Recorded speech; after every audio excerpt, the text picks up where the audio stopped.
Siswa ini nikah sekaligus wisuda di atas pelaminan.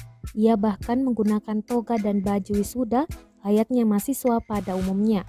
Tentunya hal ini pun menjadi perbincangan banyak warganet. Video itu awalnya diunggah oleh akun TikTok @madunfoto. Mempelai pria menggunakan aksesoris wisuda lengkap meskipun dalam balutan baju pengantin. Bahkan, ekspresi mahasiswa itu tampak sangat gembira. Ia juga bersalaman lalu memeluk orang tua serta kedua mertuanya.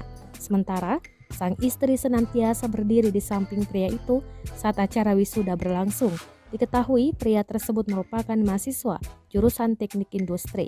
Usai nama mahasiswa itu disebut MC dalam acara wisuda, ayahnya pun langsung berjalan dan memindahkan tali pada topi toga yang dipakainya.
Terima kasih sudah nonton.